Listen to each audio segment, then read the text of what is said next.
Pessoal, então a aula do dia 20/7, eu vou disponibilizar ela gravada, tá ok? De maneira assíncrona, que a primeira aula do tópico, dos tópicos 9 e 10 relacionados a equilíbrio químico. Vocês estão vendo a tela aqui, então as turmas NA3, NA4, NB3, NB4, no máximo até 20/7, 19 horas estará no Moodle lá, né? Bom, se vocês estão assistindo, porque vocês já acessaram. Tá bom? Então a gente começa o próximo tópico e último tópico da disciplina, que é o tópico de equilíbrio químico, tá? O equilíbrio químico, vocês encontram tudo o que está relacionado com o equilíbrio químico que vocês precisam para a disciplina de transformações químicas no foco 5. Foco 5, o equilíbrio lá do nosso livro texto, que é sempre o mesmo, né? Peter Atkins, Princípios de Química, Questionando a Vida Moderna e o Meio Ambiente, 7ª edição. Biblioteca, na nossa biblioteca, no Siga lá, vocês têm este livro. E o foco 5, ele é dedicado, então, ao equilíbrio. Essencialmente a partir do tópico 5G, porque tem muita coisa de equilíbrio físico lá, que a gente não consegue, né, abordar em 3 aulas. Então, a partir do tópico 5G, que começa essencialmente aspectos relacionados ao equilíbrio químico, e a partir de lá que vocês têm o que eu vou passar para vocês na aula de hoje e nas aulas de semana que vem também, tá ok? Bom, por que é importante estudar o assunto equilíbrio químico? O equilíbrio químico é importante porque todas as reações tendem a alcançar o equilíbrio, tá? O que significa alcançar o equilíbrio? Significa que quando você tem produtos, nem tudo é transformado em reagente. Você vai ter aí um equilíbrio onde parte desses, ou reagentes, nem todos são transformados em produtos, né? Então, parte desses reagentes que quando você inicia uma reação química, eles vão ser efetivamente transformados em produtos, mas parte continuarão como reagente ou vice-versa também. Você pode começar alguma coisa do outro lado da tua reação, como a gente vai observar na aula de hoje, né? Que você tem aí reações reversíveis, tanto reagentes sendo transformados em produtos, quanto produtos sendo transformados em reagentes, tá? E o equilíbrio essencialmente determina quanto produto que você pode esperar de uma determinada reação, e se você conhece então a relação de equilíbrio químico com a termodinâmica, você pode manipular, né, algumas variáveis que podem ser controladas, como pressão e temperatura, para que você desloque um equilíbrio para um lado ou para o outro, dependendo do teu desejo, tá bom? Então, o que é um equilíbrio em reações químicas? Como eu falei inicialmente, né, as substâncias reagem entre si segundo proporções fixas e definidas. A gente aborda muito esta reação aqui, que é a síntese da amônia. Nós sabemos que nitrogênio e hidrogênio reagem em proporções fixas, né? 1 mol de nitrogênio, 3 mols de hidrogênio, formando 2 mols de amônia, tá? E à medida que a reação evolui, né? Você tem aqui, por exemplo, consumo maior de hidrogênio, porque você precisa de 3 mols de hidrogênio e 1 mol de nitrogênio para formar 2 mols de amônia. Então, você tem um consumo maior de hidrogênio, um consumo um pouco menor de nitrogênio, a produção aqui de amônia, né, numa velocidade maior do que um consumo de nitrogênio, mas menor do que o consumo de hidrogênio, porque a gente tem uma relação aqui de 1, 3 e 1. Mas a partir de um certo momento, vamos dizer assim, nessa linha verde aqui, você atinge o que nós chamamos de equilíbrio, onde você não tem mais variável de composição. Você percebe aqui nesse equilíbrio que nem todo o hidrogênio foi consumido, nem todo o nitrogênio foi consumido, e mesmo assim a reação ela para de acontecer. Significa que mesmo que você não tenha consumido todos os reagentes, você tem aí um equilíbrio, uma invariabilidade da composição do sistema, que é exatamente quando você atinge o que nós chamamos de equilíbrio químico. Tá? Quando que nós atingimos o equilíbrio químico? Essencialmente, quando as reações, e por isso que você percebe aqui, você tem uma flechinha, mas a partir de agora nós vamos falar, ou nós vamos mostrar as reações químicas com 2 flechinhas. O equilíbrio químico acontece exatamente quando você não tem mais essa variabilidade na composição, mas ele é dinâmico. Tá? Então, o que significa não ter mais essa variabilidade? O que acontece quando nós estamos nesta região aqui, onde nós não temos mais aumento da concentração de NH3?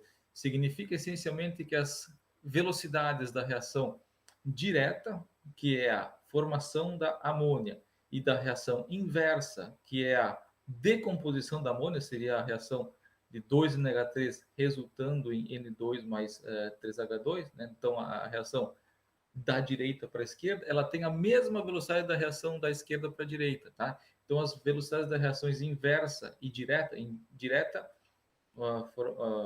reagentes se transformando em produto, e inversa, produtos se transformando em reagentes, são exatamente as mesmas. O que significa isso? Significa que o equilíbrio as coisas não param de acontecer. O equilíbrio é dinâmico, mas simplesmente as velocidades das reações direta e inversa são iguais. E por elas serem iguais, então as concentrações dos reagentes e dos produtos não variam com o tempo, e assim nós caracterizamos então o equilíbrio químico. Como é caracterizado o equilíbrio químico?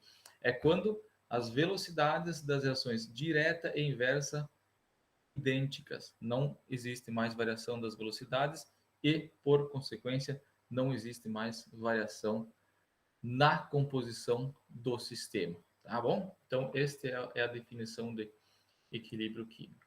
Tá? Então, aqui mais uma vez, vamos enfatizar, como a gente faz normalmente, vamos enfatizar aqui o que é o equilíbrio químico. Nós temos agora processos reversíveis, né, no equilíbrio. Nós não variamos mais concentrações de produtos e reagentes, mas nós temos a formação, ele é dinâmico, então a formação de produtos, ao mesmo tempo nós temos a decomposição de produtos para essa reação específica aqui de formação da amônia ou de decomposição da amônia, né? Então velocidades da reação direta e da reação inversa idêntica, de tal maneira então que você não tem mais a variação na composição do sistema, tá? Então reações em dois sentidos, conversão de reagentes a produtos não é total, assim como você tem conversão de reagentes a produtos, você vai ter no equilíbrio conversão de produtos em reagentes, porque o equilíbrio se caracteriza por essas velocidades da reação direta e inversa idênticas, e você tem então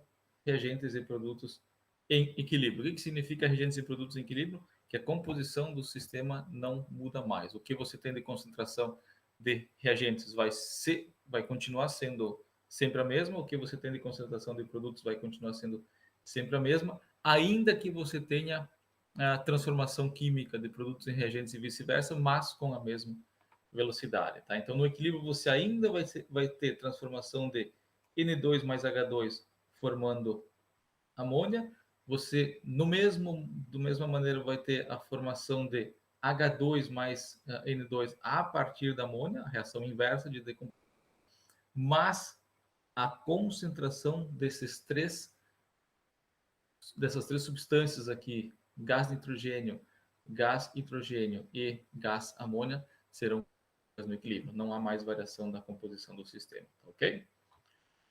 Então, resumindo esta primeira parte da aula aqui, o que significa equilíbrio químico? Significa que a reação direta de A mais B, num exemplo geral, e a reação inversa de B para A, que é dada, o que é a velocidade da reação direta?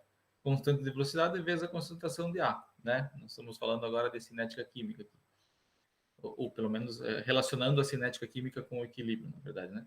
E a reação inversa de B para A, onde a velocidade da reação inversa é dada pela constante da velocidade da reação inversa vezes a concentração de B, nesse caso, porque nós estamos falando da reação inversa, conversão de B em A, né? Então você tem aqui duas velocidades, V direta e V inversa, respectivas constantes e concentrações, e no equilíbrio estas velocidades são idênticas. Então, resumindo, equilíbrio químico é dinâmico, nós ainda temos conversão de reagentes em produtos e vice-versa, mas a velocidade dessas conversões é idêntica, significa que você não tem mais, então, variação na composição do sistema. As concentrações permanecem idênticas. E aí você tem uma das grandes descobertas desta temática, que é a lei da ação das massas, né? Que significa a lei da ação das massas? Foi descoberto, não lembro agora o nome, mas foram dois químicos noruegueses que mostraram que se você pegar uma reação química, né, e você iniciar ela com diferentes composições, diferentes concentrações dos reagentes, né, no equilíbrio, você vai ter uma relação que permanece a mesma para uma determinada temperatura. Isso é a lei da ação das massas. Então, Se você pegar aqui, por exemplo, reagente A mais um reagente B, eles vão ser transformados em produtos C e D, né? Você tem uma relação que é chamada de lei da ação das massas, conhecida como, vamos dizer assim, coeficiente K nesse momento, que ela sempre vai ser idêntica, independente de como você começa a tua reação química, independente do tipo de mistura, se você coloca mais de A ou mais de B, né?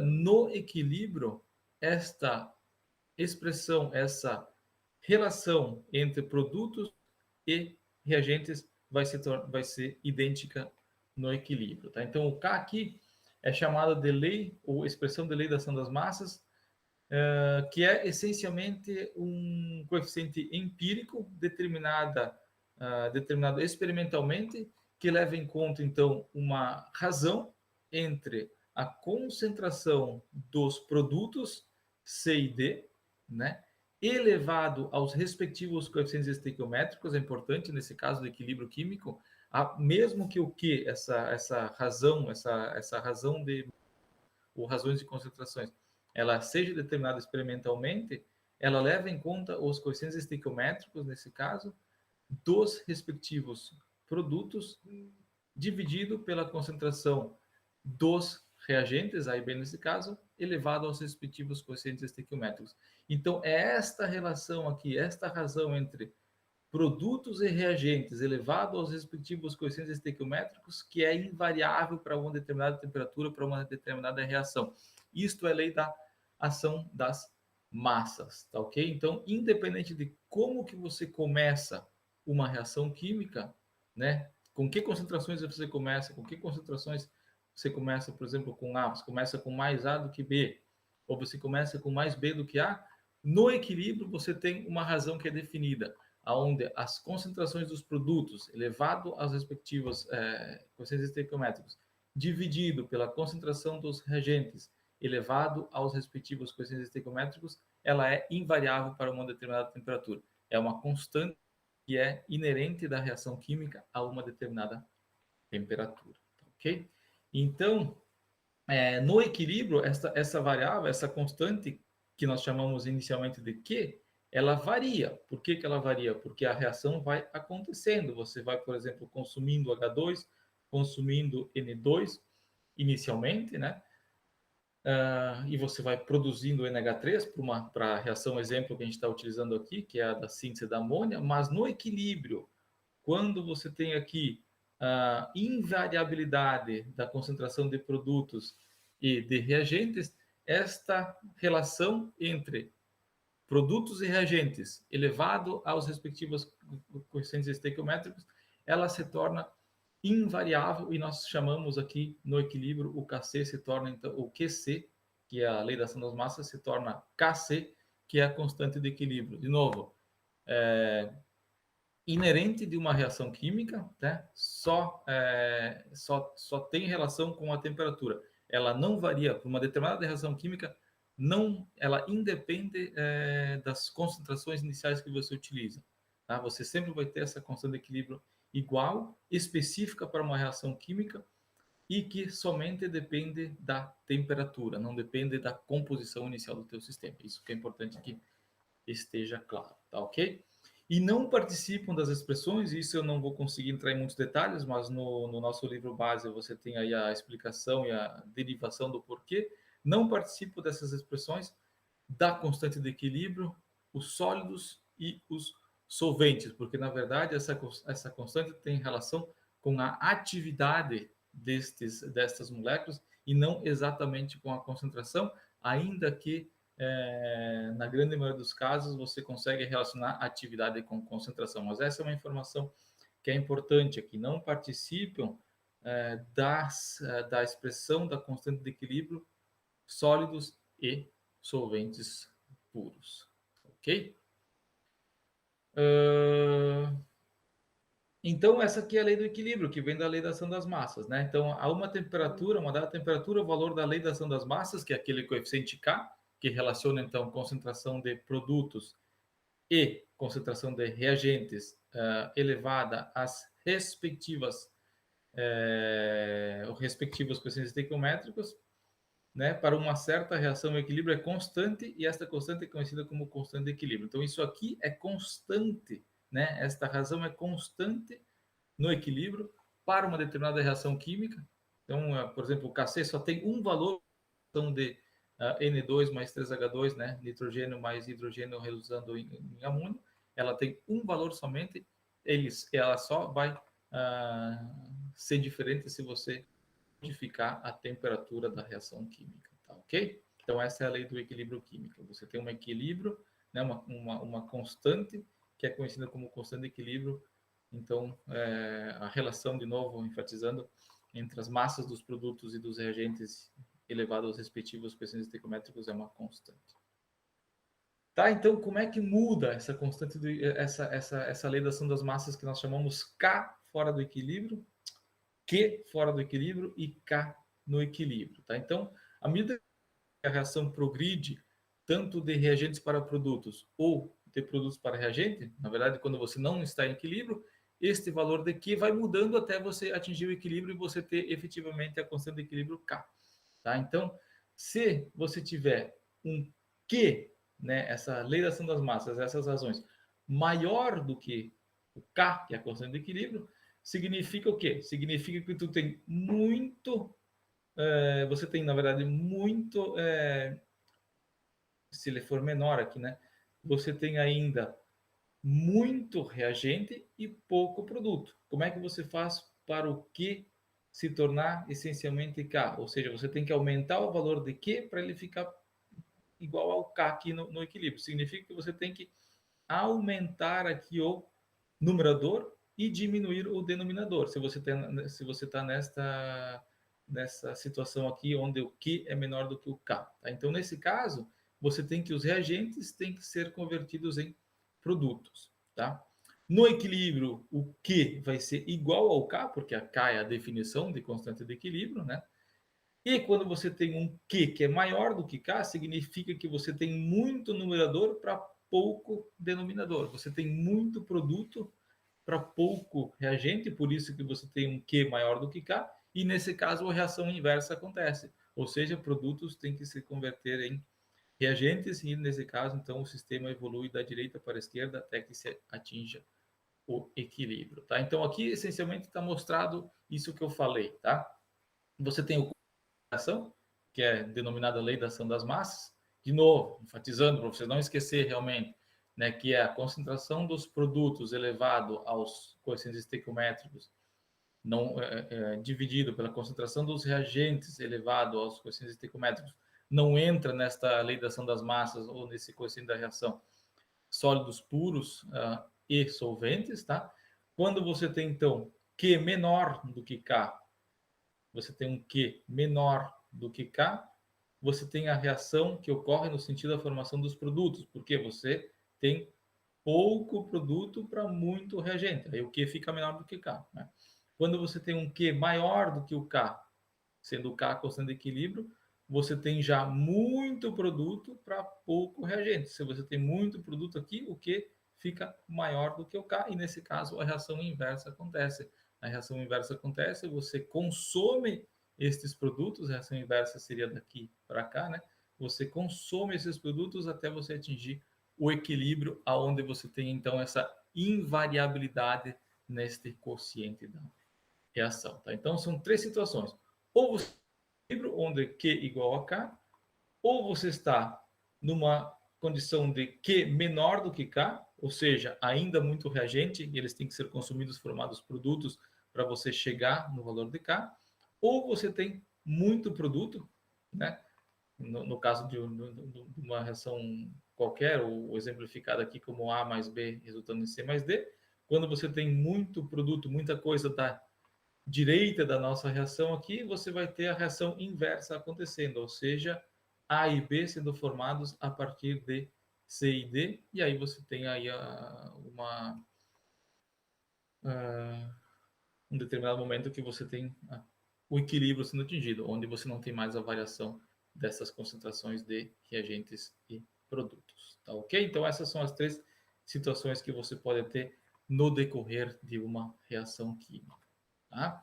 Além da constante de equilíbrio relacionada às concentrações que a gente falou até agora, nós podemos falar da constante de equilíbrio gasoso, tá? Então, quando você tem em fase gasosa, que é o caso da formação de amônia a partir de hidrogênio e nitrogênio, onde você tem somente os compostos gasosos aqui, você pode falar em Kp, constante de equilíbrio gasoso, tá? Então, as concentrações de reagentes e produtos podem ser impressas em termos de pressões parciais.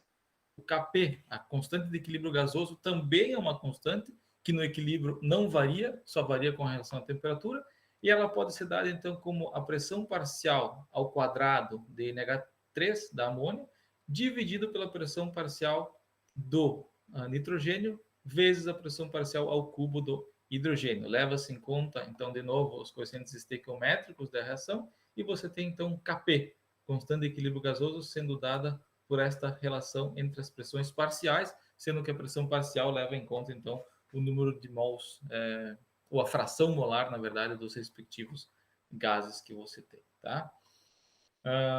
Então, estão apresentados no equilíbrio as pressões parciais dos componentes da mistura. Então, são pressões parciais. Kp está relacionado à pressão parcial, Kc está relacionado a concentrações molares, e você tem uma relação entre eles. Aqui eu não consigo mostrar a derivatização, porque vai demorar bastante tempo, mas, de qualquer maneira, você tem a derivatização ou a derivação desta relação no Áticos no tópico 5G, que mostra exatamente qual é a relação entre Kc e Kp. Aqui faltou um Kp aqui.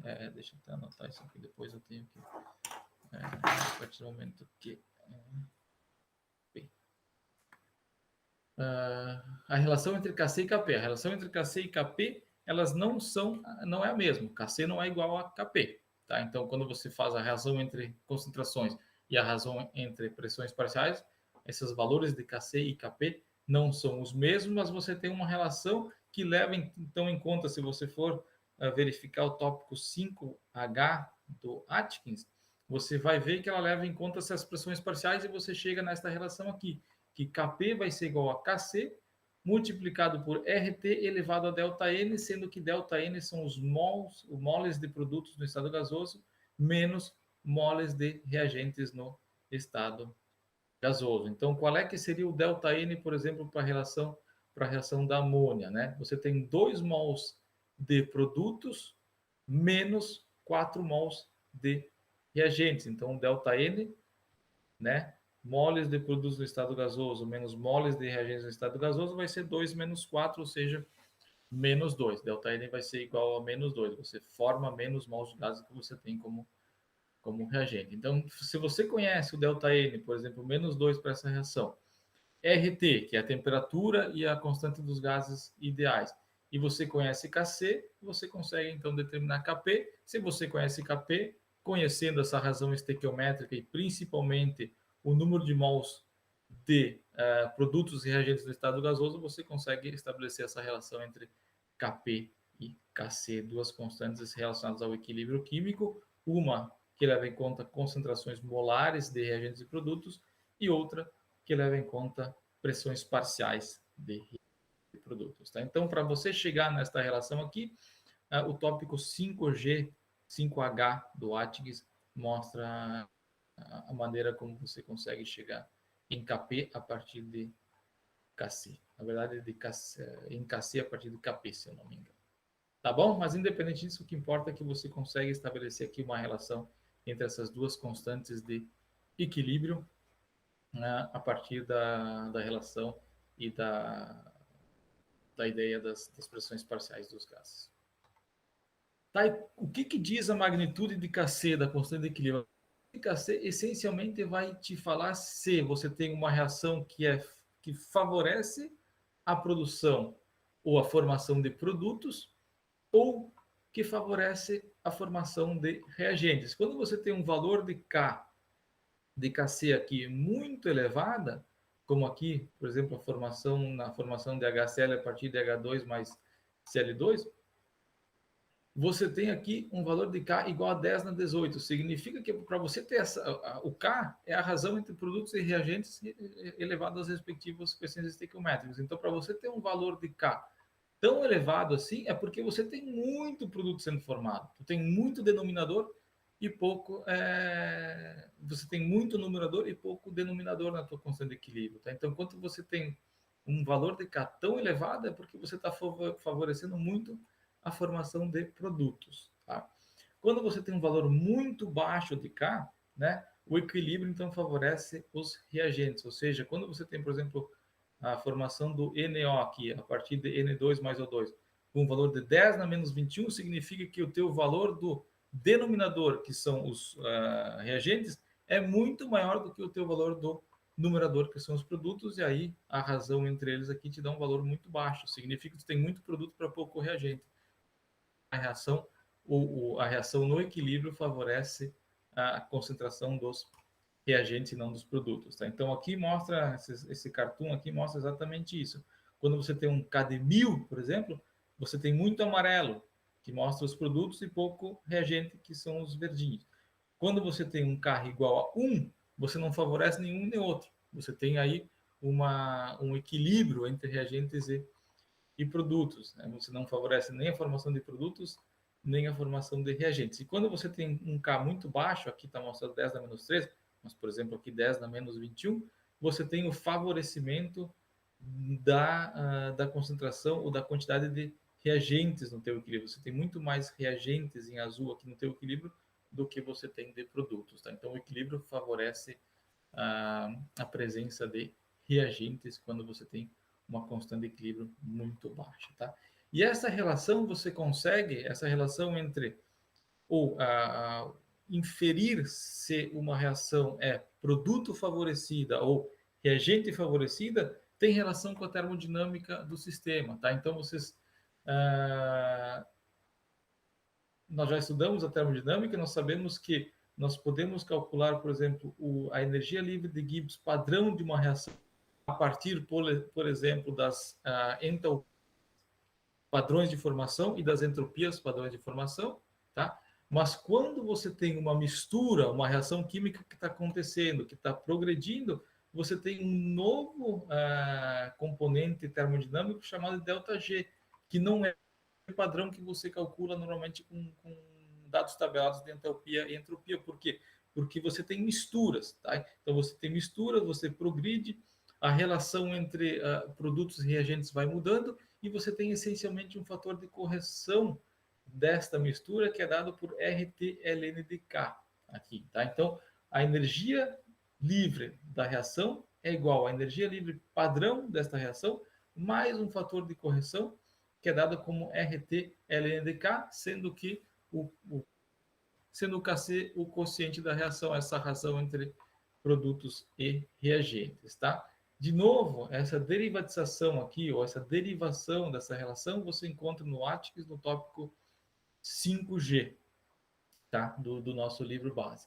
E o que importa aqui é que, à medida que a reação progride, o ΔG vai mudando até ele atingir um mínimo onde ele é igual a zero. Tá? No equilíbrio, você não tem mais o favorecimento de uma reação ou de outra, nem a formação de produtos, nem a formação de reagentes na reação inversa. Você tem um equilíbrio onde ΔG, este valor aqui da reação, é igual a zero no equilíbrio. Tá? Então, este valor aqui não existe, porque ele é igual a zero, e você tem uma condição onde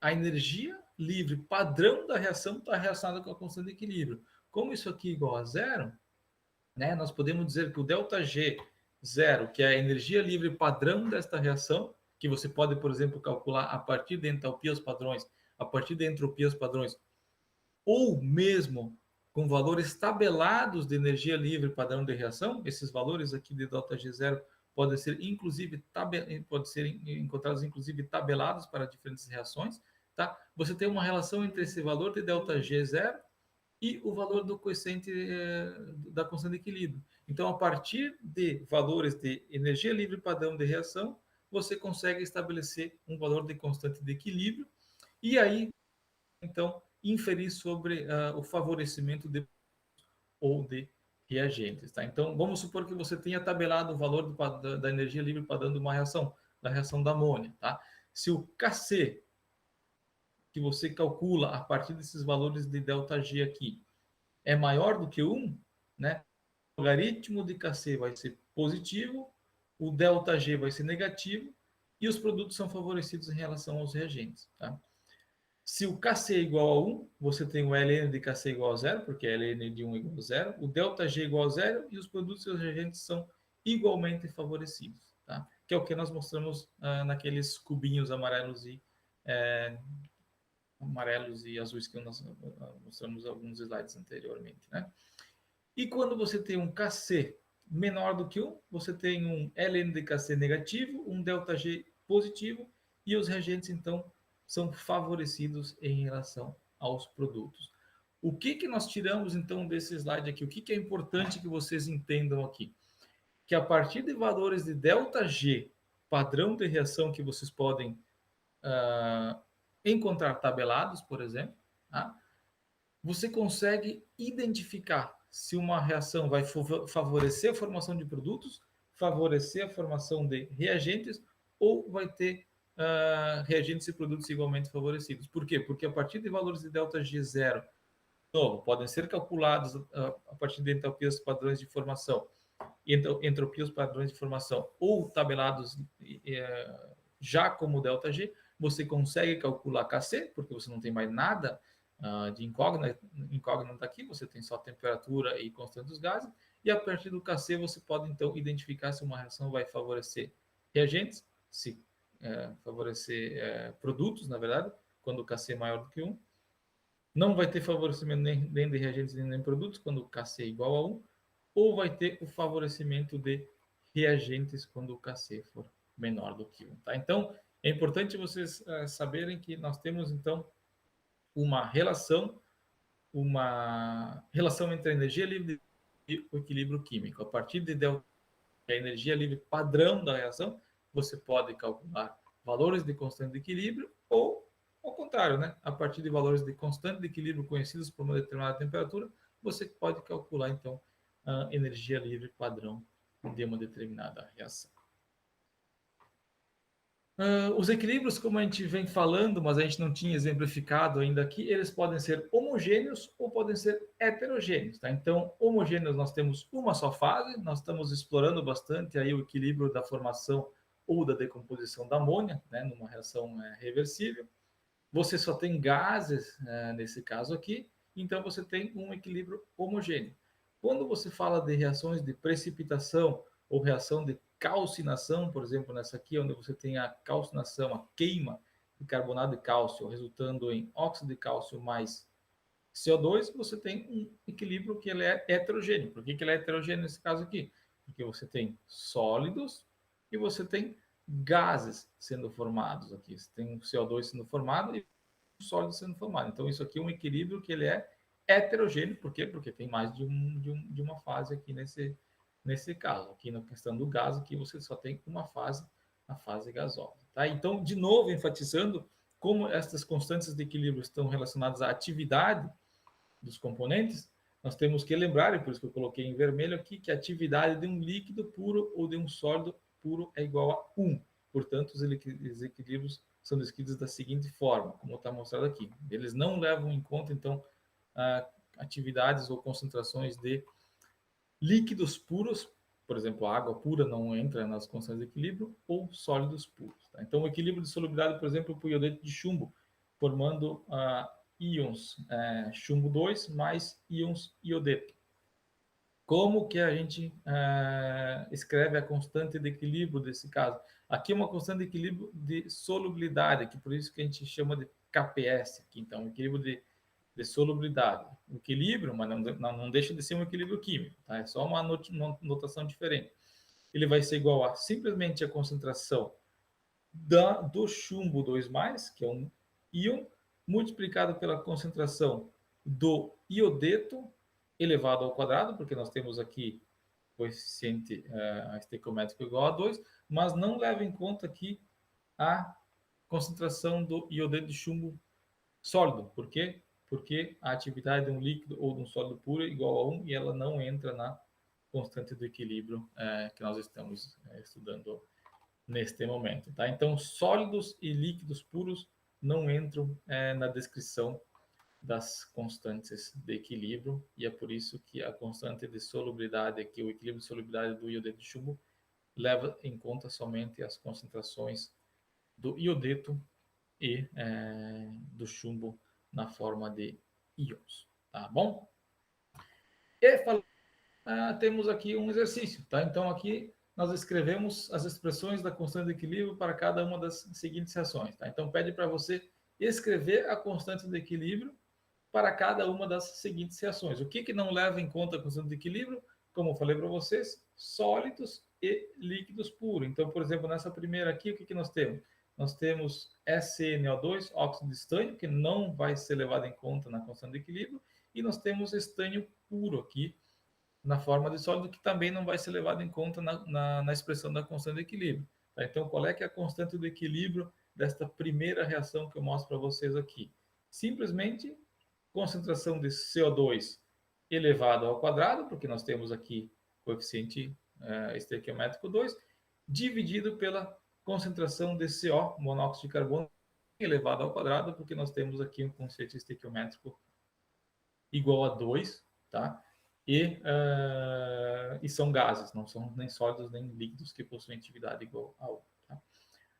A segunda expressão, ou o item B aqui dessa nossa atividade que solicita que a gente escreva as expressões das constantes do equilíbrio para cada uma das reações, tá?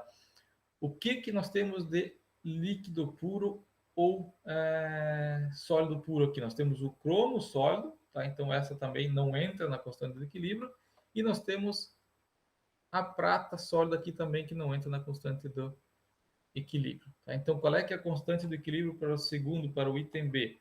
Ela vai levar em conta a concentração de cromo 3+, como produto, né, elevado a 1, porque nós temos o coeficiente estequiométrico a 1, e a concentração de prata elevado ao cubo, porque nós temos aqui coeficiente estequiométrico 3 na prata. Tá? Então, percebam, né, e acho que agora conseguimos, acho que falamos bastante sobre constante de equilíbrio, acho que vocês vão conseguir saber aí escrever expressões de constante de equilíbrio. Não é uma coisa tão difícil, né? Principalmente porque agora vocês sabem que não entra nessas expressões líquidos e sólidos puros, tá bom? Então agora eu tenho mais 2 exercícios com relação à constante de equilíbrio, depois a gente parte para o segundo da aula, que são os fatores que influenciam um equilíbrio químico, tá? Quais são os 2 exemplos que eu coloquei para vocês? Depois, na sexta-feira, na aula de sexta-feira, a gente coloca mais exercícios da nossa lista aí para que vocês tenham aí uma biblioteca boa de exercícios resolvidos, tá? Então, eu coloquei aqui o exercício 4 para vocês, tá? Então, quando 0,0172 mols, o mol de iodeto de hidrogênio, ou HI, são aquecidos, ou é aquecido, tá? Tudo bem, tem um erro de português aqui. Até 500 Kelvin em um recipiente fechado de 2 litros, a mistura resultante em equilíbrio contém 1,90 gramas de iodeto de hidrogênio ou ácido iodídrico. Não sei se isso aqui foi eu que coloquei as coisas erradas aqui ou está na lista aqui, né? Calcule Kc para a reação de decomposição mostrada abaixo. Então, você tem aqui a reação de decomposição do ácido iodídrico, resultando em hidrogênio mais iodo. Tá? Então, como que a gente calcula? Deixa eu pegar o calculador aqui. Como que a gente calcula a constante de equilíbrio desta reação? Não parece um negócio tão simples assim, né? Por isso que é importante, pelo menos eu acho importante colocar exercícios resolvidos durante essas aulas aqui. Tá? Então, a primeira coisa que vocês têm que fazer é construir uma tabela de concentrações. Sempre que vocês precisarem calcular constante de equilíbrio de alguma coisa ou a própria constante de equilíbrio, né, vocês precisam construir uma tabela de concentrações. Tá? Então, existem vários exercícios nessa temática aqui, onde vocês ou vão calcular a constante de equilíbrio ou vão calcular a concentração no equilíbrio. Tá? Então, construir a tabela de concentrações é a coisa mais importante. Sempre o mecanismo para vocês resolverem esse tipo de exercício vai ser esse. O que é este construir uma tabela de concentrações? é vocês saberem o que vocês têm no início, o que efetivamente reagiu e o que vocês têm no equilíbrio. Tá? Então, o que vocês têm no início desta reação aqui? Vocês têm 0,0172 mol, 0,0172 mol dividido por 2 litros. Você tem 0,0086 mols de HI, tá? Por quê? Porque você tem aqui este valor de mols, né? Em 2 litros. Então, qual é a concentração em mol por litro? 0,0172 dividido por 2, tá aqui. E você não tem nada inicialmente de hidrogênio e iodo, tá? O que efetivamente reagiu? Bom, eu não sei o que reagiu ainda, mas eu sei que no equilíbrio eu tenho 1,90 gramas de ácido iodídrico, tá? Então, não ajuda muito esse valor em massa. Nós precisamos saber a concentração molar de ácido iodídrico no equilíbrio. Tá escrito aqui, ó, no equilíbrio, tá? Então, sempre é início, reage e equilíbrio, tá? Então, qual é a concentração molar que nós temos de ácido iodídrico neste equilíbrio, tá? Nós conseguimos calcular a concentração molar, sabendo aqui o valor da massa molar do ácido iodídrico e o volume de 2 litros aqui, tá? Então, se nós fizermos, nós sabemos que a concentração molar do ácido iodídrico é igual a massa dividido pela massa molecular vezes o volume, tá? Então, 1,90 gramas, que é o que nós temos de ácido iodídrico, dividido por 197,91, que é a massa molecular de ácido iodídrico. Se vocês pegam as massas atômicas do iodo e do hidrogênio, vocês vão chegar nesse valor. Vezes 2, que é o volume do meio reacional, né, vocês vão chegar aqui a 0,0074. 1,9 dividido por 127,91 dividido por 2, vocês vão chegar a 0,0074. Então, no equilíbrio, vocês têm 1,90 gramas de ácido iodídrico, que significam 0,0074 mol por litro de ácido iodídrico. Bom, agora o cara não precisa ser muito esperto aqui para saber quanto reagiu. Se você tinha inicialmente aqui 0,0086 e você tem no equilíbrio 0,0074, só podem ter reagido 0,0012, né? Se você tem 86, se você tinha inicialmente 86, você tem no equilíbrio 74, né? 74 mais 12 vai dar 86. Então, o que reagiu foi efetivamente 0,0012 mol por litro, tá? E quanto que foi formado de hidrogênio e iodo gasoso? Foi formado exatamente a metade desse número de mols por litro.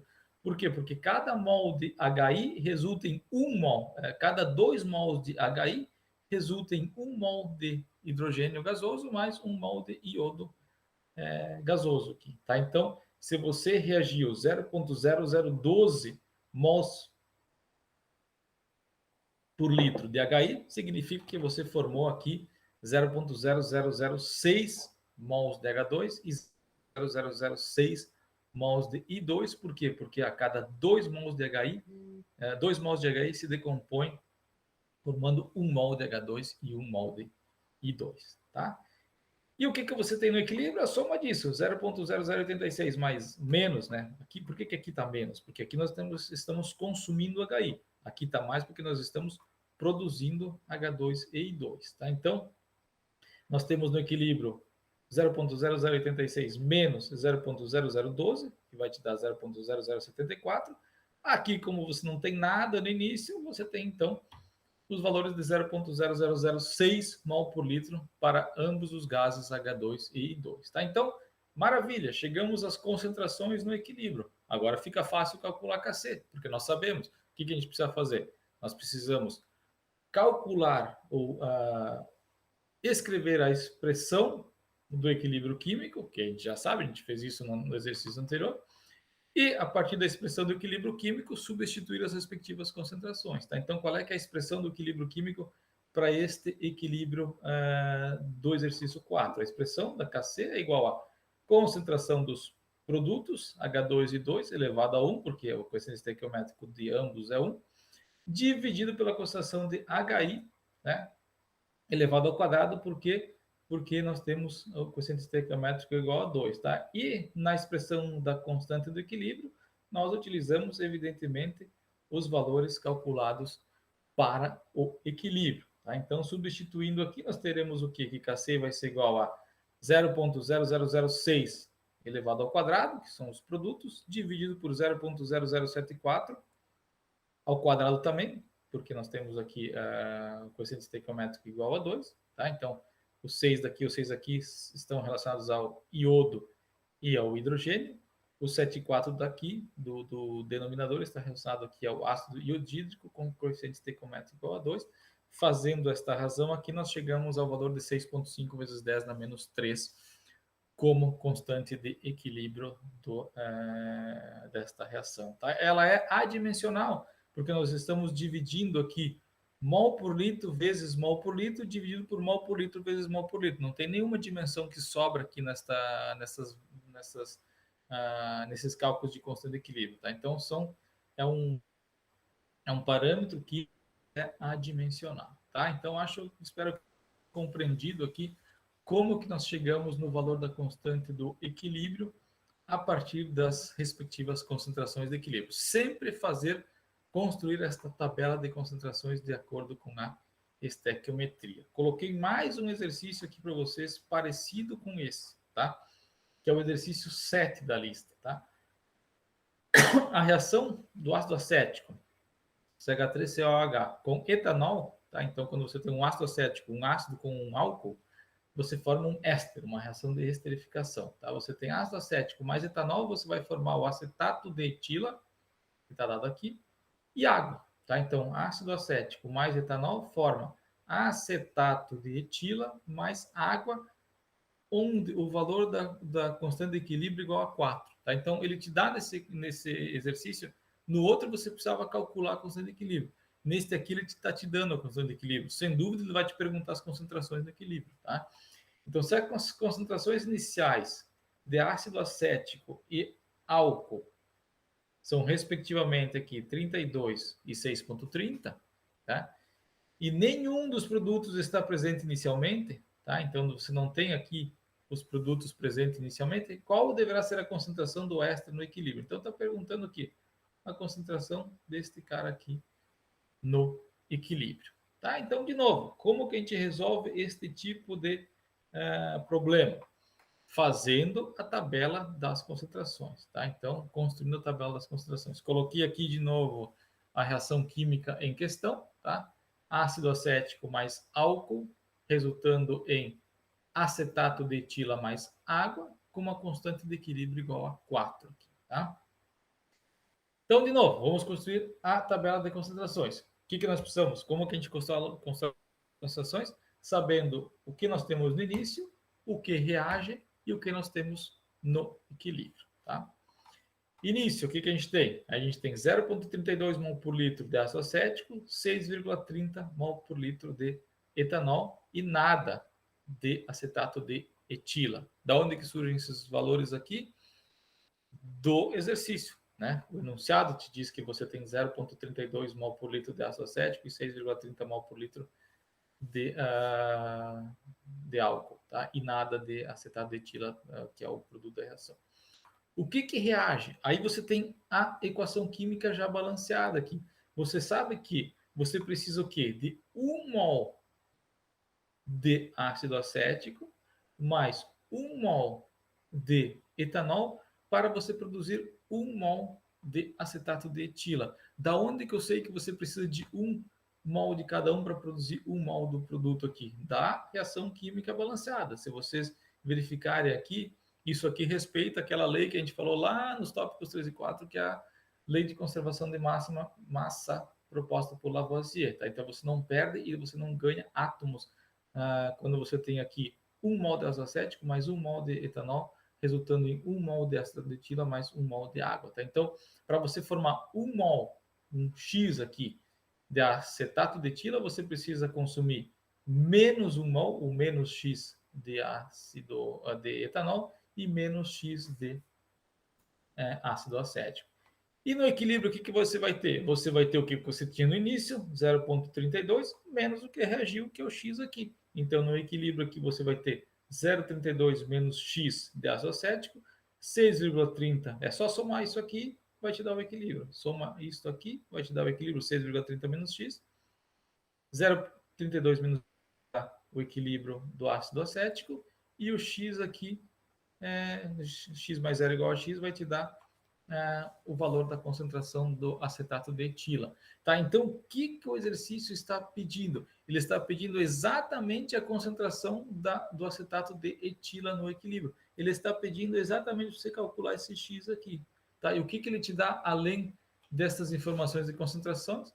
A constante de equilíbrio. Tá? Então, de novo, fizemos a tabela de concentrações, escrevemos agora a expressão da constante de equilíbrio e substituímos os valores correspondentes na constante de equilíbrio para chegar nesse valor de X, que é exatamente o valor da concentração de acetato de etila que está sendo perguntado. Tá? Então, qual é a expressão da constante de equilíbrio para essa reação? Leva-se em conta tudo, exceto sólidos e solventes puros. O que nós temos aqui de solvente puro? Nós temos a água como solvente puro que não vai entrar na nossa constante de equilíbrio. Tá? Então, a constante de equilíbrio é a concentração do acetato de etila elevado a 1, né? Porque todos os quocientes estequiométricos aqui são 1, acetato de etila elevado a 1, dividido pela concentração de ácido acético, vezes a concentração do etanol. Tá? Então, é só você agora substituir esses valores. E, de novo, sempre serão os valores do equilíbrio, substituir os valores do equilíbrio na expressão da constante do equilíbrio. Tá? Então, como é que a gente faz isso? Vamos lá. 4, que é a constante de equilíbrio, vai ser igual à concentração do acetato de etila, do produto, aqui X, dividido por 0,32 menos X, que é a concentração de ácido acético, multiplicado aqui por 6,30 menos X, que é a concentração do etanol. Tá? Então, agora é matemática. Só tem um X ali para você descobrir. Não tem mais nada, só tem um X para descobrir. Não tem como vocês errarem do ponto de vista químico, mas vocês podem errar do ponto de vista matemático ainda. Né? Então, aqui fazendo os cálculos, as multiplicações aqui, né? 0,32 vezes 6,30 menos 0,32x menos 6,30x mais x ao quadrado, né? Que é o que está dado aqui. Passamos isso aqui multiplicando, então vai ser 4 vezes tudo isso aqui, menos este x aqui, passa para o lado esquerdo, vai ser igual a zero. E nós temos aqui, né, rearranjando e multiplicando 4 por 2,016, 4 por 6,62 vezes x, 4 vezes x ao quadrado e ainda mais ou menos x aqui, nós chegamos nesta equação de segundo grau aqui, tá? Isso aqui é matemática básica, né? Então, aqui você tem uma equação de segundo grau, né? Do tipo ax2 mais bx mais c igual a zero. E como é que vocês resolvem essa equação para vocês descobrirem um x? Fórmula de Bhaskara, né? Então, a fórmula de Bhaskara vocês vão utilizar aqui para descobrir qual é o valor de x que vocês vão colocar aqui para esta expressão dar igual a zero, tá? Então, x vai ser igual a menos b, mais ou menos raiz quadrada de b2 menos 4ac dividido por 2a, né? Forma de Bhaskara. De novo, menos b, mais ou menos raiz quadrada de b2 menos 4ac dividido por 2a. Então, menos b, o que é? Menos 27,48, mais 27,48. Mais ou menos a raiz quadrada de b ao quadrado, 27,48 ao quadrado, menos 4 vezes o a aqui, que é o 4, vezes o c, que é 8,064, dividido por 2 vezes 4. Tá? Então, fazendo isso aqui, matemática, né? Vocês chegam a dois valores de x, porque você tem um mais ou menos aqui. Né? Então, dois valores de x podem ser utilizados para resolver esta equação de segundo grau. Quais são esses valores de x? Ou você coloca 0,307, então se o x vale 0,307, esta equação aqui é igual a zero. Se o x vale 6,56, que é 62, também esta relação aqui é igual a zero. Mas aí você tem que ver o que faz sentido do ponto de vista químico. Isso aqui é simplesmente uma expressão matemática para você resolver você ter um valor de x.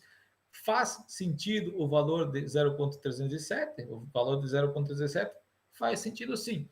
Agora, não faz nenhum sentido o valor da concentração do acetato de etila ser igual a 6,5 mol por litro. Por que não faz nenhum sentido o valor da concentração do acetato de etila ser 6,5? Porque tu começa com 0,32, tá? E você tem uma relação 1, 1, 1, tá? Então, Você só pode ter no máximo, quando você começa com 0,32 mol por litro de ácido acético, você só pode formar no máximo 0,32 mol por litro de acetato de etila. Você não tem como formar aqui, o X não pode ser maior do que o 0,32 mol por litro, porque você tem uma relação 1:1. Tá? Então, se você começa com 0,32 mol por litro de ácido acético, o máximo que você vai conseguir alcançar de acetato de etila vai ser 0,32 mol por litro se a reação for ou se os produtos forem formados à íntegra. Tá? Não são formados na íntegra, mas são quase formados na íntegra. Aqui você tem aqui a formação de 0,307 mol por litro de acetato de etila. Tá? Então, esse 6,5 aqui não faz sentido químico nenhum, apesar de ele ser um resultado um resultado matemático. Por quê? Porque você começa com 0,32 e 6,30, você não tem como formar 6,5 a partir dos valores de 0,32 e 6,30, simplesmente porque você tem uma estequiometria aqui 1, 1, 1. Tá ok? Então, tenha ficado claro aqui que o máximo de produto que você pode formar a partir da estequiometria da reação é igual a 0,32 aqui, sendo que este aqui, evidentemente, é o reagente em excesso e este aqui é o reagente limitante, né? Porque você tem 1. Tá ok? Maravilha! Então, aqui nós finalizamos essencialmente a primeira parte da aula e nós vamos começar agora a segunda parte da nossa aula, que são os fatores que alteram a constante, os fatores que alteram o equilíbrio, né? Não alteram a constante, mas fatores que alteram o equilíbrio químico, tá? Isso aqui, conhecidamente, vocês já devem ter ouvido falar do princípio de Le Chatelier, tá? Então, essencialmente, o que governa esses fatores que afetam o equilíbrio químico é o princípio de Le Chatelier. O que fala o princípio de Le Chatelier? Fala que quando um sistema no equilíbrio é sujeitado ou sujeito a uma perturbação, a composição do sistema se ajusta de modo a minimizar o efeito da perturbação. O que isso quer dizer, professor? Tá? Então, este é o enunciado. O que isso quer dizer? Quer dizer que, por exemplo, quando você tem um aumento da concentração de alguma coisa, o equilíbrio vai tender a consumir essa coisa que aumentou. Tá? Então, vamos supor aqui, a perturbação, aumento da concentração de um componente do sistema em equilíbrio é seguida de consumo desse componente até se atingir um novo estado de equilíbrio. Então, se você aumenta aqui a concentração de N2 nesta equação química aqui, o que vai acontecer? Quando você aumenta N2, inicialmente você vai ter um Q maior do que K, porque você está aumentando esse carinha aqui. O que você faz para você chegar de novo no K, que é o equilíbrio? Você tem que consumir esse cara aqui, você tem que diminuir o numerador aqui. Então, o teu equilíbrio vai ser deslocado para a esquerda. Aumenta a concentração deste produto aqui, você desloca para consumir esse cara aqui. Você desloca para a formação de reagentes, tá? O que acontece quando você diminui, né? Não é só um aumento. Quando você diminui, por exemplo, a concentração deste produto água aqui, desta mesma reação, o que acontece com o teu valor de Q aqui? O teu valor de Q vai ser menor do que o teu valor de K. Por quê? Porque você está diminuindo esse cara aqui, ó. Então, você está diminuindo o Q em relação à constante de equilíbrio. Como é que você agora consegue chegar na constante de equilíbrio de novo? Você tem que, de alguma maneira, aumentar este valor aqui, tá? Então, o que acontece quando você diminui a concentração de um produto? Nesse caso, você vai deslocar o teu equilíbrio para a formação deste produto, tá? Você aumenta a concentração de um produto, você vai deslocar para a formação dos reagentes. Você diminui a concentração de um produto, você vai deslocar para formar mais desse produto aqui, porque você diminui, você retirou ele do sistema e assim por diante, tá ok? Você diminui a concentração de um reagente, é o mesmo esquema, tá? Não tem mistério nenhum. Quando você diminui a concentração do reagente, você está no mesmo nessa condição aqui. Você diminui o que? O NH3 aqui. Significa que você está com um Q menor, um Q maior do que o K nesse caso, porque você diminuiu o teu quociente aqui, tá? O teu denominador. Tá? Então, quando você diminui a concentração do reagente, você vai tentar formar mais esse reagente para chegar na condição de equilíbrio. Tá? Você vai deslocar o teu equilíbrio para o sentido da formação dos reagentes. Tá? Então, é dessa maneira. Tá? Aumentou o produto, desloca para a formação de reagentes. Diminuiu o produto, desloca para a formação de produto. Diminuiu o reagente, desloca para a formação de mais esse reagente que diminuiu. Aumentou o reagente, se você tivesse aumentado aqui a concentração, por exemplo, se você tivesse aumentado a concentração aqui de O2, para onde que vai deslocar esse equilíbrio? Vai deslocar para o sentido de consumi-lo. Tá? Então, aumenta o reagente O2, vai deslocar então para o sentido de consumir esse reagente que foi aumentado e assim por diante. Tá? Então, aqui está basicamente o resumo de como que as concentrações afetam o equilíbrio químico. Adição de um reagente forma produto. Remoção de um produto resulta no consumo de... Adição de reagente resulta na formação de produtos. Remoção de produtos resulta no consumo de reagentes, ou seja, na formação de produtos. Adição de produtos resulta na formação de reagentes. Né? Reagentes resulta no consumo de produtos. Se você remove o reagente, você vai tentar formar mais desse reagente que foi removido, ou seja, consome os produtos. Tá? Nós vamos fazer umas questões aí no final dessa aula para que realmente isso aqui esteja consolidado. Tá, então é isso que acontece, basicamente, do ponto de vista gráfico. Quando você, por exemplo, adiciona aqui H2 nesse sistema que estava inicialmente em equilíbrio, tá? Você adiciona o H2 nesse tempo aqui, o que vai acontecer? O H2 é um reagente. Você vai consumir este H2 aqui, né? Para estabelecer o equilíbrio. Então, adiciona o H2, que é um reagente, e você vai consumi-lo para estabelecer um equilíbrio.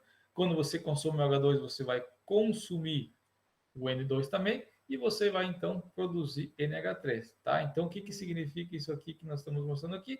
Significa que a adição de H2 aqui vai resultar no deslocamento do equilíbrio para a formação da amônia, né? A adição de H2 aqui resulta no deslocamento do equilíbrio para a formação da amônia, respectivamente, consumo de H2 e de N2. Tá? Então, sempre é assim que vai funcionar o equilíbrio do ponto de vista de concentrações. Tá? Ele vai tentar sempre se opor à perturbação que foi gerada. Tá? Influência da pressão agora, segundo o efeito que nós vamos investigar. Tá? O que diz o princípio de Le Chatelier? Um sistema em equilíbrio responde a qualquer perturbação, uma alteração que tende a contrariar a perturbação que foi sujeito, tá? Como a gente já falou. A perturbação, aumento da pressão de um sistema tenderá a deslocar o equilíbrio de tal forma que minimize esse aumento de pressão, como diminuindo a quantidade de moléculas gasosas presentes no recipiente. Como é que você diminui a pressão de uma, sei lá, vamos tentar fazer a analogia com uma sala cheia de gente de novo.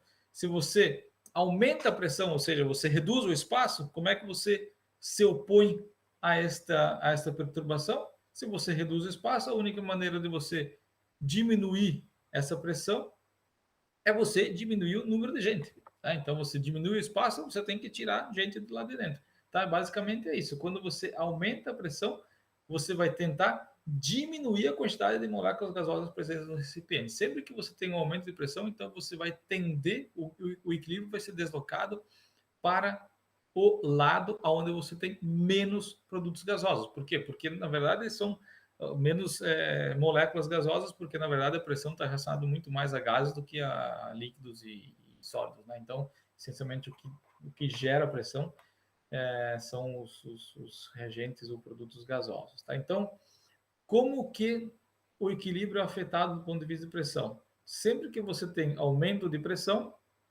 você vai tender, o equilíbrio vai ser deslocado para o lugar ou o lado onde você tem uma menor quantidade de moléculas gasosas. Tá? E o contrário também é válido. Quando você diminui a pressão, por exemplo, você aumenta o volume, né?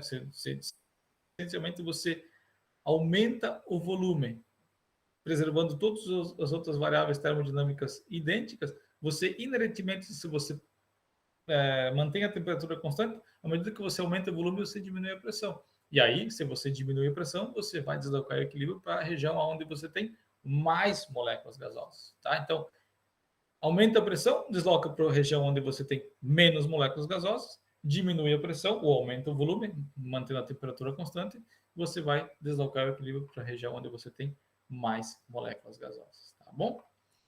Então vamos por aqui, ó, de novo, essa aqui é a nossa reação base da aula de hoje, né? Que é a formação de NH3 a partir de N2 e de nitrogênio mais hidrogênio.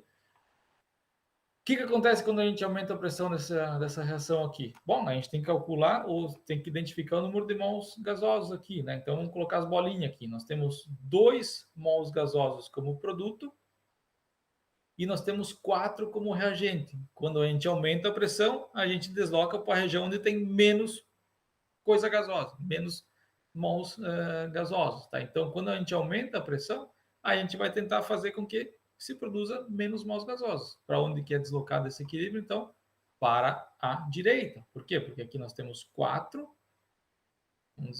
bolinhas verdes, né? 4 moléculas gasosas. Aqui nós temos somente 2. Aumenta a pressão, desloca para onde tem menos. Tá?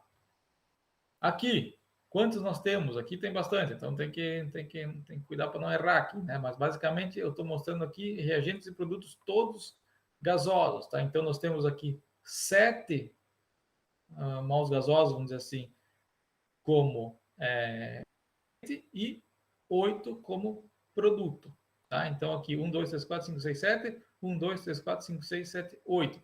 Se a gente aumenta a pressão, vai deslocar para onde esse equilíbrio aqui? Vai deslocar para onde tem menos. E aonde que tem menos? Exatamente os reagentes, né? Então, você desloca esse equilíbrio para a direção dos reagentes, por quê? Porque você tem menos moléculas gasosas presentes, tá?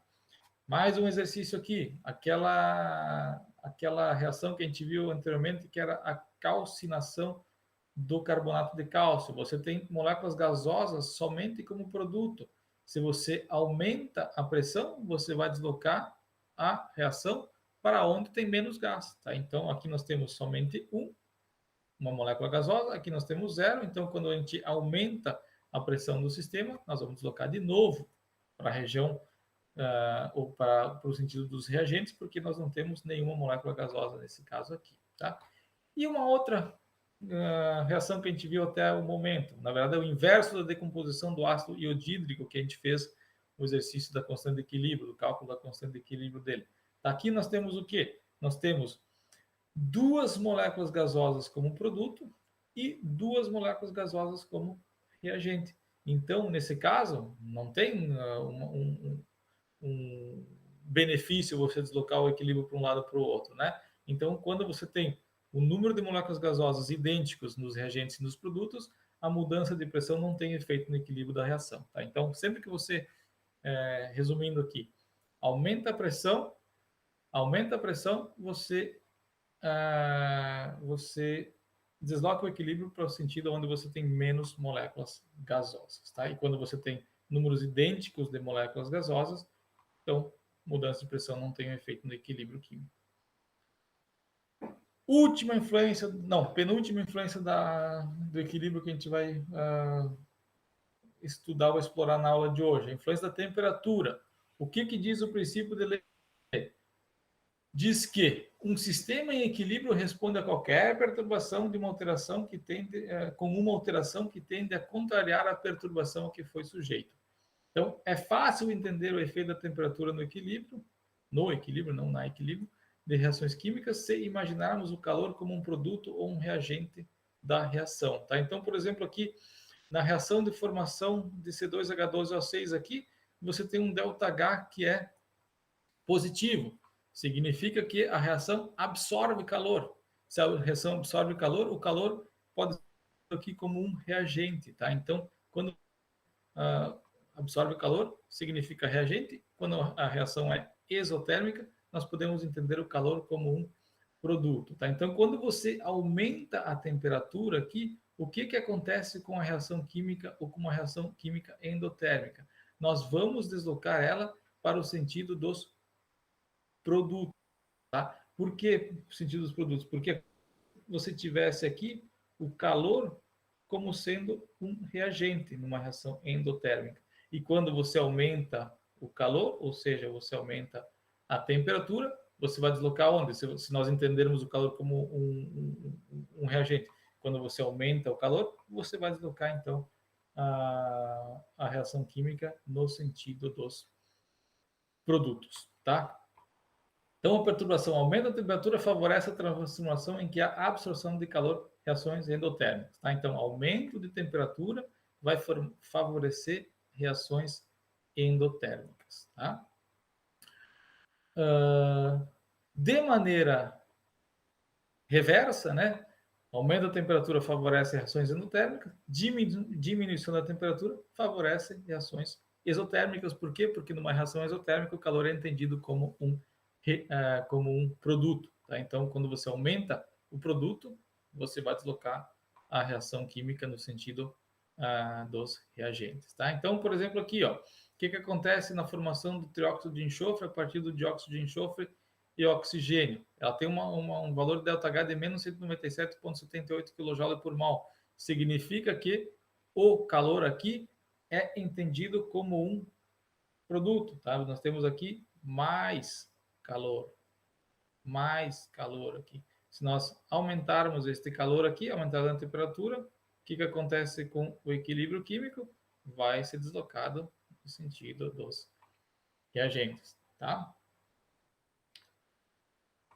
Então é isso. Aumenta a temperatura, como você desenhei aqui antes, coloquei aqui de novo. Então, quando nós temos uma reação exotérmica, nós temos a liberação de calor. O calor é entendido como um produto. Aumenta a temperatura, nós deslocamos, então, se isso aqui é entendido como um produto, aumentamos este valor aqui, deslocamos a reação no sentido da formação de reagentes.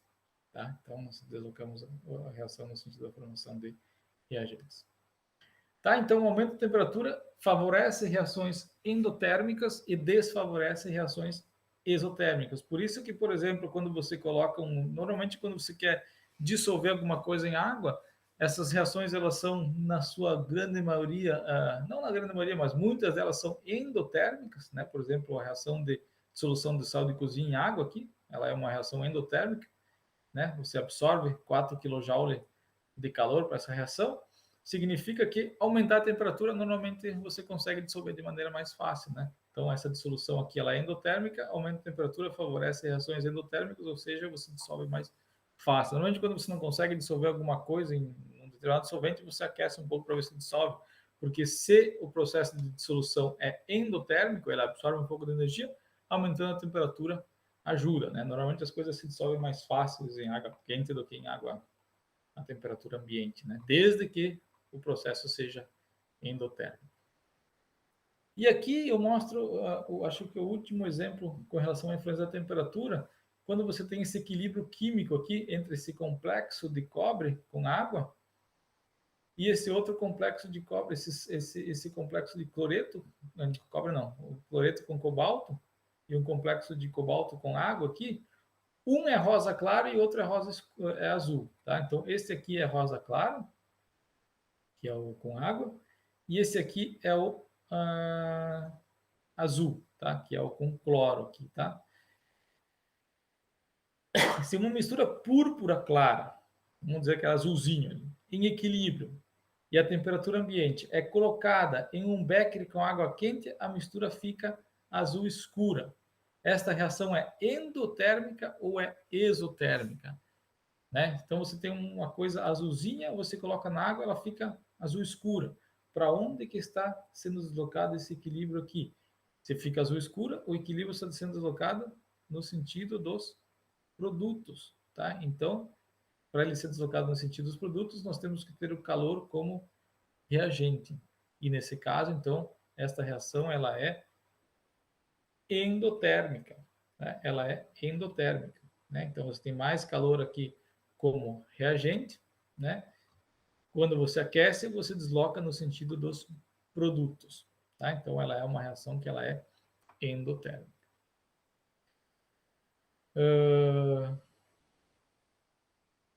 E se a mistura em equilíbrio, a temperatura ambiente é colocada em um becker de água gelada, a mistura fica rosa. Então você diminui, você retira calor aqui, você retira reagente. O que vai acontecer com esta reação? Se você retira reagente, vai tentar, né, produzir mais reagente. Então, a partir do momento que você retira calor, você forma o composto de cobre, de cromo com água aqui. Agora tem que ver exatamente, mas é uma reação bem clássica aqui. Mas na verdade, esse cromo aqui, eu acho que não está balanceado aqui, mas tudo bem. Tem que ver direitinho. Mas na verdade, deve estar faltando os espectadores aqui. Mas o que importa aqui é vocês entenderem a influência da temperatura. Então, quando você retira o calor, você desloca essa reação para o sentido dos reagentes, formação aqui do rosinha claro. À medida que você aumenta esse calor aqui, você desloca a reação para o sentido dos produtos, ou seja, formação desse composto aqui que é azul. Tá? Então, uma vez que o ΔH é positivo, ou seja, uma reação, a remoção de calor favorece a reação inversa, que é a formação do composto. Tá errado aqui, que é cobalto, tá? É cobalto e cobalto também, que é o composto rosa. Então, aumenta calor, forma o composto azul, retira calor, forma o composto rosa, ou seja, desloca para o sentido dos reagentes. Que é o que está sendo mostrado aqui nessa foto aqui, ó. Você tem aqui um determinado sistema a temperatura ambiente. À medida que você aquece a solução, aquecimento, você forma o composto azul, ou seja, este aqui, porque a reação é endotérmica. À medida que você resfria, você retira calor, você desloca aqui o teu sistema para a formação dos reagentes, ou seja, o composto rosa. Tá? Então, isto é o exemplo de uma reação endotérmica. Retira calor, favorece reagente, coloca calor, favorece os produtos. E o inverso vale para uma reação exotérmica. Uma reação exotérmica, se você retira calor, você vai favorecer os produtos. Se você adiciona calor, aumenta a temperatura, você vai favorecer os reagentes. Tá? E, finalmente, o último o efeito, o fator que altera o equilíbrio químico é o catalisador, o efeito de um catalisador. Qual é o efeito de um catalisador? Você sabe o que o catalisador faz? Ele modifica o caminho, o mecanismo da reação, diminui a energia de ativação e aumenta a velocidade dessa reação química. Tá? Então, ele aumenta a velocidade, mas, como nós vimos nas questões, numa das últimas questões da última aula de cinética química, você não tem efeito sobre o equilíbrio. Tá? Então, o catalisador, ele faz com que a reação química atinja o equilíbrio mais rapidamente. Mas ele não tem o efeito no quociente da reação. Ou seja, ele não produz mais produtos do que ele produziria sem o catalisador. Ele simplesmente chega ao equilíbrio mais rápido, mas ele não tem o efeito sobre o equilíbrio, sobre a constante do equilíbrio, sobre as concentrações dos reagentes e produtos no equilíbrio. Tá ok? Tá bom? Então, finalizando aqui. Catalisador tem efeito na velocidade, né? No tempo que você precisa para chegar ao equilíbrio, mas ele não tem efeito na composição do sistema em equilíbrio. Tá, e finalmente aqui falando de novo da síntese da amônia, síntese de Haber, né? Como que tu consegue então valores ou o síntese da amoníaco, né, que é um processo industrial bastante conhecido. Qual é que são as condições que você utiliza para chegar numa síntese economicamente viável? Você sabe que a reação ela é exotérmica, ou seja, ela libera calor.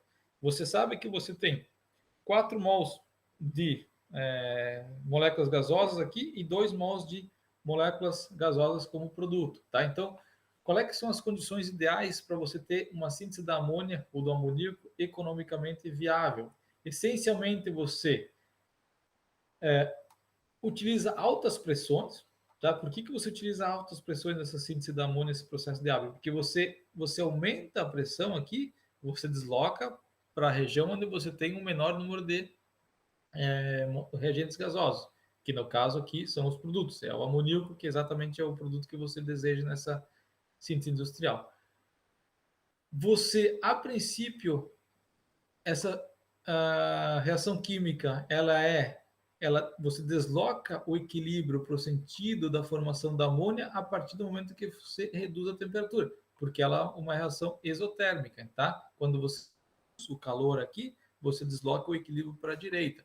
Só que também você tem que saber que, e você já sabe, na verdade, que a temperatura influencia na velocidade da reação, porque você tem que ter aí uma fração de moléculas com energia cinética mínima, né, para que a reação ocorra de maneira com uma velocidade, né, num tempo que seja economicamente viável, né? Então você tem que utilizar altas pressões, mas também não pode ser tão alto, porque senão o processo economicamente não é mais viável, né? Você tem que utilizar uma temperatura relativamente baixa, né? Por quê? Porque nós sabemos que é uma reação exotérmica, aumenta calor, desloca o equilíbrio para o sentido dos reagentes, então quanto mais baixa, melhor, mas você também tem que potencializar a atividade do catalisador e você tem que ter choque entre essas moléculas para que realmente a reação ocorra. Então, quanto mais baixa, melhor, mas também ela não pode ser tão baixa de tal maneira a inviabilizar o processo. E você remove a amônia à medida que ela é formada. Então, este composto aqui, lá no meio reacional, você vai removendo ele à medida que ela é formada, porque quando você remove a amônia, você vai deslocando sempre o equilíbrio para o sentido da formação dos produtos. Tá? Então, é assim que você faz, do ponto de vista de equilíbrio químico, a síntese da amônia. Altas pressões, porque você desloca para a região de menores números de moléculas gasosas, que na verdade é a amônia, né? o produto amônia aqui. Temperaturas relativamente baixas, porque é uma reação exotérmica, então temperaturas elevadas deslocam o equilíbrio para o sentido dos reagentes. E remoção da amônia à medida que ela vai sendo formada, porque daí você tem o deslocamento do equilíbrio no sentido dos produtos amônia, que é exatamente o que você quer nesse processo de Haber, que é a síntese do produto amônia para ser utilizado para diversos fins aí, né? Beleza? Tranquilo. Acho que a última coisa que eu tinha que passar para vocês aqui depois tem mais dois exercícios. Hoje eu vou fazer uma aulinha um pouquinho mais, acho que um pouquinho mais longa, porque vocês podem verificar ela durante a aula ou depois também. Mas a última coisa do ponto de vista de conteúdo que eu queria mostrar para vocês era a variação da constante de equilíbrio com a temperatura, que é a equação de Van't Hoff, tá? Então, o Van't Hoff mostrou que você tem duas equações fundamentais termodinâmicas, esta aqui que a gente verificou na aula de hoje, onde o ΔG pode ser dado como RT logaritmo natural de Kc, que é a constante de equilíbrio, tá? Verificamos lá no início da aula essa relação. E vocês sabem, né, dos tópicos 5 e 6, que ΔG é igual a ΔH menos T a ΔS. Então, você tem o seguinte, você pode igualar essas duas relações aqui. Você pode dizer que ΔG igual a ΔG aqui, então é a mesma coisa do que dizer que menos menos RT ln de K igual a ΔH menos T ΔS, e a partir dessa relação você consegue relacionar então logaritmo da constante de velocidade em função desses outros parâmetros termodinâmicos, né? Você consegue relacionar constante de velocidade com energia livre de Gibbs, e fazendo esta relação aqui, que é conhecida como equação de Van't Hoff, você consegue relacionar agora logaritmo da constante de equilíbrio com as outras variáveis termodinâmicas aqui. Né? Você isola aqui ln de Kc, fala que ln de Kc vai ser igual a ΔH sobre RT, passa o RT dividindo ΔH, passa o RT dividindo T ΔS, você consegue cortar aqui os ΔS de um lado da equação aqui, e você chega a essa expressão aqui, tá? Então, simplesmente igualando essas duas relações termodinâmicas fundamentais, você chega nesta relação aqui, tá? que mostra o quê? De novo, parecido com o que o Arrhenius mostrou, agora, quando você plota logaritmo natural da constante de equilíbrio, e não o logaritmo natural da constante de velocidade, sobre 1 contra 1 sobre t, né? O que o Arrhenius mostrou? Que o gráfico do logaritmo da constante de velocidade em função de 1 sobre t te dava como inclinação o valor da energia de ativação.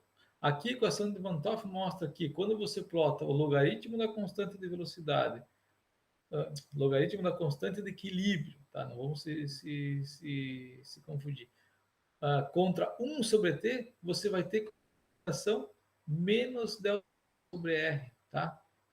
Então, de novo, a Arrhenius mostrou que o logaritmo da constante de velocidade em função de 1 sobre t te dá como inclinação menos energia de ativação sobre R.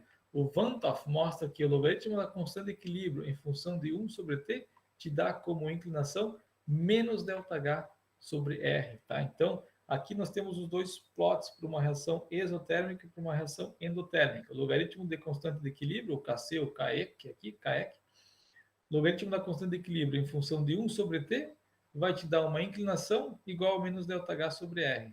Tá? Uma inclinação negativa, por causa de uma reação endotérmica. Né? Por que a inclinação é negativa? Porque para uma reação endotérmica, quanto mais alta a temperatura, né? Lembra que endotérmico significa que o calor está como reagente. Quanto mais alta a temperatura, né? Isso aqui nós estamos falando do inverso da temperatura.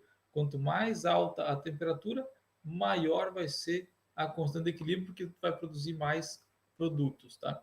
Para uma reação exotérmica, quanto mais alta a temperatura, menor vai ser a constante de equilíbrio, porque uma reação exotérmica favorece os reagentes, ou seja, a constante de equilíbrio vai ser diminuída. A constante de equilíbrio é uma razão entre produtos e reagentes. Se você favorece os reagentes, você vai diminuindo aqui a constante do equilíbrio, tá? De equilíbrio. Então, o que o Van 't Hoff mostrou aqui, finalmente, para fechar os tópicos da aula de hoje, ele mostrou que um plot agora do logaritmo da constante de equilíbrio em função de 1 sobre t, você consegue determinar uma variável termodinâmica fundamental, que é o ΔH. Né? Desta maneira você determina o ΔH. Sabendo que ΔG é igual a RT ln de K, você determina ΔG. Conhecendo o ΔG, conhecendo o ΔH, você determina também a variação da entropia, sendo que a variação da entropia pode ser dada nesse gráfico aqui com o coeficiente linear aqui. O coeficiente linear vai ser igual a ΔS sobre R, o coeficiente angular vai ser igual a ΔH sobre R. Tá?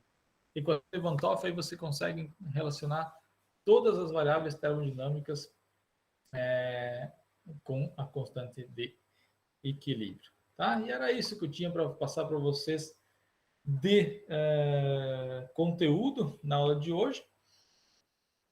Deixei aqui mais 2 exercícios para a gente fazer, para fechar essa aula e para a gente começar com outros tipos de equilíbrio na semana que vem. O exercício 9 que eu coloquei para vocês aqui, para realmente consolidar, tentar consolidar todos os conteúdos que a gente abordou na aula de hoje. Tá? Então, a reação total da fotossíntese é dada como? Tá? Então, você tem aqui a formação de C2H12O6 mais O2 a partir de gás carbônico e água. Esta reação ela é endotérmica, tá? Então ela absorve energia 2.802 kJ por mol. Estando a reação em equilíbrio, diga qual é a consequência de cada uma das seguintes mudanças, tá? Então, quando a gente aumenta a pressão parcial de oxigênio, O2, o que significa aumentar a pressão parcial de oxigênio? Aumentar a pressão parcial de oxigênio significa aumentar a concentração deste cara aqui. Então, o que acontece quando nós aumentamos a concentração de oxigênio, aumentamos a pressão parcial de oxigênio nesse sistema? A reação vai se deslocar no sentido da formação de produto, vai se deslocar para cá. Tá? Então, se desloca aqui, aumento da pressão parcial de oxigênio vai deslocar no sentido da formação, no sentido da formação de reagentes, vai deslocar para a esquerda aqui. Compressão do sistema. Tá? Compressão do sistema, não acontece nada com a compressão do sistema. Por que a compressão do sistema não gera nenhum efeito? Porque nós temos 6 mols de O2 gasosos e 6 mols de CO2 gasosos, né? 6 mols de O2 como produto, 6 mols de CO2 como reagente, não temos mais nenhum produto ou reagente gasoso, significa que o número de moléculas gasosas é o mesmo nos reagentes e nos produtos, significa então que a compressão do sistema não resulta em nenhum efeito, não provoca alteração. Por quê? Porque o número de moléculas gasosas nos reagentes e nos produtos é o mesmo. Aumento da quantidade de CO2. Tá? O que acontece se a gente aumenta agora a quantidade de CO2? A mesma coisa, quando a gente aumenta a quantidade de O2, desloca para o outro lado. Aumenta a quantidade de CO2, vai deslocar no sentido dos produtos. Aqui, deslocou no sentido dos reagentes. Se a gente aumenta aqui agora, a gente aumenta esta aqui agora, vai deslocar no sentido dos produtos. Tá? Então, desloca no sentido dos produtos. Aumento da temperatura é uma reação endotérmica, tá? Então, o calor está nos reagentes. Se a gente aumenta essa temperatura, uma reação endotérmica desloca a reação no sentido dos produtos, porque o calor é um reagente. Se você aumenta a concentração desse reagente calor, você desloca no sentido dos produtos, tá? Remoção parcial de glicose, C2H12O6. Então, o que acontece quando você remove aqui a glicose, né? Quando você remove a glicose, você vai tentar formar mais glicose, né? Você remove este reagente, é a mesma coisa a síntese da amônia. Você retira a amônia do meio reacional para tentar formar mais amônia. Você remove parcialmente a glicose aqui, você vai tentar formar mais glicose. Então, vai deslocar no sentido dos produtos, no sentido da esquerda para a direita. Adição de água, tá? Então, o que acontece quando a gente adiciona água? Acho que está ficando cada vez mais claro para vocês aqui como é que isso funciona. Então, adição de água aqui, vamos colocar uma corzinha amarela aqui, né? Adição de água aqui, quando a gente aumenta a concentração de água, desloca para tentar consumir essa água aqui. Então, desloca de novo no sentido dos produtos, né? Adiciona reagente e desloca no sentido dos produtos. E, finalmente, redução da pressão parcial de CO2. O que acontece quando a gente reduz a pressão parcial de CO2? O que significa reduzir a pressão parcial de CO2? Reduzir a pressão parcial de CO2 significa reduzir a concentração de CO2. Tá? Então, é a mesma coisa. Reduzir pressão parcial, você reduz a quantidade de mols de CO2 que estão no sistema, você reduz a pressão. Então, reduz a quantidade de reagente aqui, você vai tentar formar mais reagente. Ou seja, você vai deslocar o equilíbrio no sentido dos reagentes. Tá? Tirando o CO2 aqui, você vai deslocar a reação no sentido de formar mais reagente. E é isso, eu acho. Ou tem mais um, deixa eu ver, acho que tem mais um exercício aqui. Tem mais um exercício aqui, tá? Então, é o exercício 6. Esse aqui é o exercício 9, esse aqui é o exercício 6, tá? Com relação ao processo de Haber-Bosch, tá? Que é o processo de síntese da amônia. É incorreto afirmar o quê? Então, você tem aqui a síntese da amônia, um processo que é exotérmico, que a gente falou bastante sobre a síntese da amônia nessa aula, basicamente é a nossa reação modelo, né? O que é incorreto afirmar sobre a síntese da amônia? Que a alta temperatura tem como objetivo aumentar a concentração de amônia obtendo equilíbrio. A alta temperatura, o que acontece quando a gente aumenta a temperatura da síntese da amônia? Ela é um processo exotérmico, né? Exotérmico significa o quê? Que o calor está como produto. Se a gente aumenta a temperatura, o calor, nós vamos deslocar o equilíbrio no sentido do consumo deste calor, ou seja, no sentido da formação de reagentes. Ou seja, a alta temperatura não tem como objetivo aumentar a concentração de amônia obtendo equilíbrio, tá? Ela tem como objetivo, na verdade, promover uma reação que é economicamente viável, né? Mas quanto maior a temperatura, a gente sabe que a gente perde do ponto de vista de produção do produto, porque esta reação ela é exotérmica e a temperatura favorece então a produção de reagentes, né? Favorece o deslocamento para o sentido dos reagentes. Tá? Então você precisa de uma temperatura porque na verdade você precisa potencializar o papel do catalisador e o choque entre as moléculas, mas na verdade a temperatura não ajuda do ponto de vista de equilíbrio, porque é uma reação exotérmica, então você tem um deslocamento no sentido dos reagentes quando você aumenta a temperatura. Então, isso aqui é falso. O uso do catalisador e a alta temperatura permitem que a reação ocorra numa velocidade economicamente viável. Exatamente para isso. A velocidade, a temperatura você utiliza em torno de 450 Kelvin. Né? A síntese da amônia é formada, ou ela é conduzida a mais ou menos 450 Kelvin. E esta temperatura, ela simplesmente ela é utilizada para potencializar a atividade do catalisador, mas ela não é utilizada para deslocar o equilíbrio para a formação da amônia. Por quê? Porque, de novo, a reação é exotérmica. Tá? Então, ela é verdadeira. Tá? Assim como a primeira é falsa, essa aqui é verdadeira. O uso de catalisador e alta temperatura permitem que a reação ocorra numa velocidade economicamente viável. Tá? De novo, mas a temperatura não é utilizada para deslocar o equilíbrio, é utilizada para potencializar o uso de catalisador e promover choque entre as moléculas. A alta pressão desloca o equilíbrio no sentido de produzir mais amônia. Falamos disso quase que bastante da aula. Por que a alta pressão favorece, então, o equilíbrio no sentido de produzir mais amônia? Porque você tem menos moléculas gasosas. Então, quando você aumenta a pressão, você desloca o equilíbrio para o lado onde você tem menos moléculas gasosas. Verdadeiro, tá? O catalisador não influi na concentração final de amônia obtida após atingido o equilíbrio. Exatamente, como a gente falou, o último fator que influencia o equilíbrio que a gente falou, que a gente abordou na aula de hoje, foi a atividade do catalisador. O catalisador, você reduz o tempo para chegar no equilíbrio, mas ele não influencia nas concentrações do equilíbrio. Tá? Então, o catalisador não influencia na concentração final de amônia obtida após atingida o equilíbrio. Verdadeiro.